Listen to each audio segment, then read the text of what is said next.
Olá, comunidade do canal Paz e Bem, da comunidade do canal Filosofia em Movimento.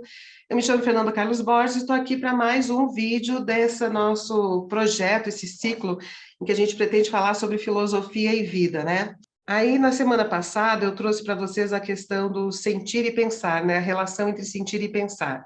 E a diferença entre essas duas coisas, tendo em vista o corpo humano, o sistema sensório-motor do corpo humano, e o que se sabe hoje, né, sobre a participação do corpo nos fenômenos da subjetividade, da consciência de si, da mente e tal, né, e da linguagem, e do próprio pensamento. Bom, e aí eu pedi para que vocês fizessem comentários, para que eu, a partir dos comentários, né, tecesse considerações tendo em vista essa referência teórica.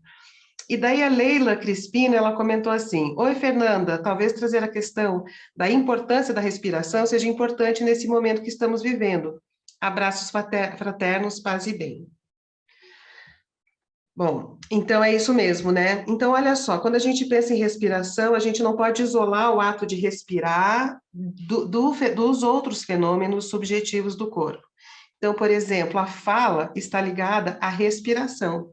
A fala é o ar modulado em sons que podem ser identificados, né, como um som que visa dizer daquela coisa, daquele fenômeno, daquele processo.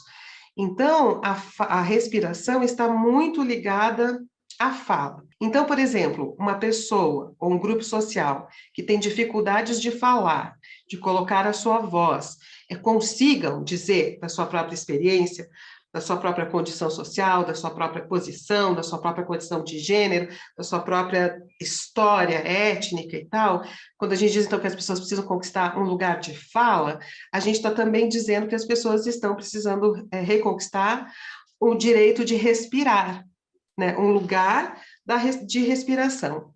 Então, quando a gente inibe uma fala, a gente também inibe a respiração. Daí que a inibição da fala também é uma inibição respiratória que gera angústia. Bom, isso quer dizer que a gente tem que dizer tudo que passa pela cabeça? Não. Às vezes não é naquele momento, não é naquela linguagem, não é naquele meio, e não, enfim, tem todo também um pensamento, uma ponderação sobre como, onde, por que meios colocar o seu poder de fala numa determinada situação, certo? Principalmente quando essa situação ela transita, né, da esfera íntima para a esfera coletiva, da cultura e da história, né? Então, tem toda uma articulação aí de trânsito, né, temporal e de posição das pessoas nessas relações complexas, né? Mas quando a gente sabe que a inibição da fala inibe a respiração e gera angústia, a gente pode saber disso. Então, introjeta essa experiência como imagem, como conhecimento, como cognição, e respira sabendo que naquela hora não é o momento de falar, mas haverá um momento em que isso pode ser falado. Às vezes é o momento de falar, eu não sei dizer para você qual é o momento ou não que se pode falar alguma coisa, né? Mas essa é uma das coisas que a gente precisa aprender na vida, né? Às vezes a gente acerta, às vezes a gente erra. Mas saber da relação entre palavra e respiração é muito importante para manusear melhor essa relação entre a expressão, o significado e a angústia, que às vezes é uma inibição de lugar de fala, de poder de fala, né? E, por outro lado, às vezes as pessoas também, quando não percebem essa relação entre fala e respiração, elas começam a falar demais qualquer coisa para conseguir respirar, porque elas não conseguem produzir a respiração sem ser produzindo palavras que forçam a inspiração, segurar o ar, criar, né, as palavras, projetar esses sons no mundo. Então, muitas vezes, uma pessoa que está muito ansiosa e muito angustiada, ela começa a falar muito sobre qualquer coisa, ou repetindo 1000 vezes a mesma coisa, porque é nessa fala que ela consegue respirar um pouco mais. É bom entender que a respiração ela é automática, né? A gente não pensa para respirar. A respiração é uma das atividades automáticas do corpo. A respiração ela é urgente e ela é uma urgência contínua, né? Então, quando a gente para de respirar porque está com medo, porque a nossa fala não tem poder, porque isso vai causar problema, ou porque não pode, ou por qualquer coisa que aconteça, a gente inibe a respiração. E dá essa sensação de urgência, de sufocamento, que nem sempre a gente consegue entender que é um sufocamento, porque é uma inibição da respiração. Então, começa-se a falar qualquer coisa, muitas vezes mesmo qualquer coisa, né? Ela conversa, vai soltando, vai falando para conseguir desesperadamente respirar. E, às vezes, lidar com a respiração apenas percebendo que precisa parar aí, prestar atenção na respiração, né? E, às vezes, quando que isso significa ir elaborando a possibilidade de conquistar um certo poder na sua fala. Isso pode ser tanto na esfera privada quanto na esfera política, na esfera da cultura, né? Que o Gerson falava, né?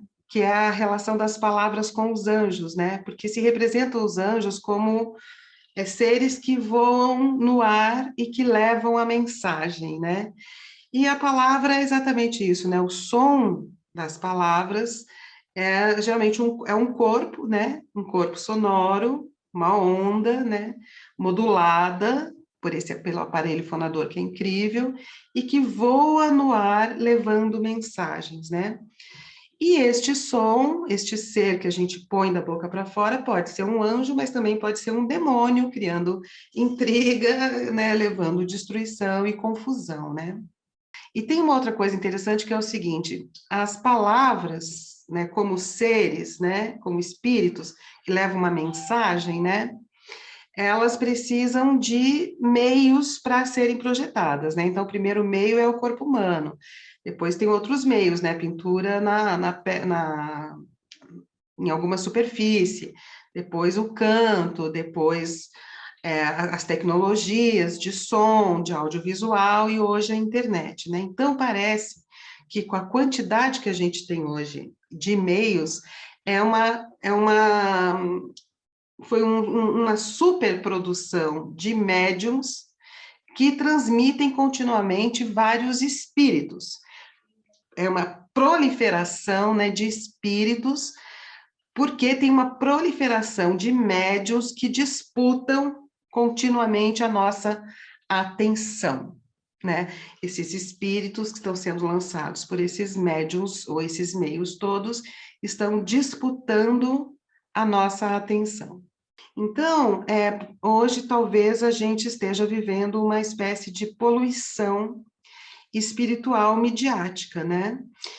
Então, a questão que eu queria colocar para vocês é: como é que pela respiração, pela atenção, pela compreensão de que a nossa atenção está sendo disputada e de que a nossa respiração está sendo disputada, como é que, sabendo disso, a gente pode organizar na nossa vida, nas nossas relações, no nosso cotidiano, nosso papel cidadão, nosso papel como seres políticos, né, organizarmos uma ecologia do espírito, considerando que, além dessa proliferação, todas as mentiras, todas as distorções, toda a canalice de mentiras, né, que está sendo usada hoje como estratégia política nas redes sociais, nos meios de disseminação, né, de ideias ou de espíritos, como é que a gente pode ficar atenta a essa poluição na medida que a gente compreende que a nossa atenção está sendo disputada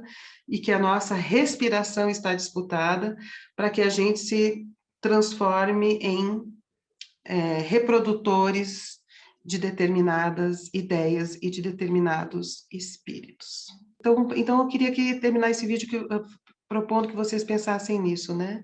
Como é que está essa relação com o falar, como falar, respirar e a relação com a consistência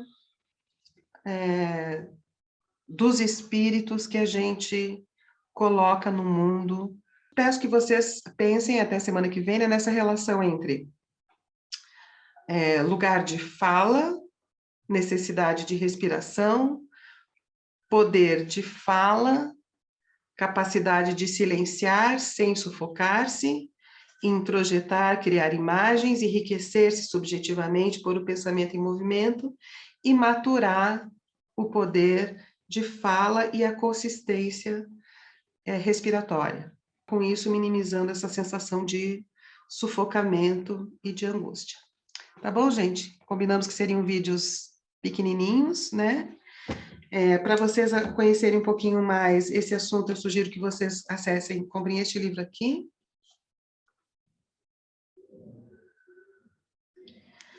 O Legado de José Ângelo Gaiarsa, vocês podem comprar na editora Sumos, tá bem?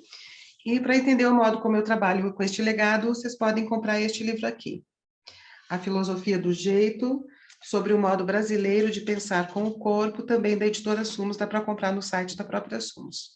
E aí eu peço muito que vocês façam comentários aí no vídeo, para que semana que vem eu traga outras questões inspiradas nos comentários de vocês, porque a gente começa uma conversa aqui entre a gente, formando nossa turma aqui no canal do Paz e Bem, tá bem?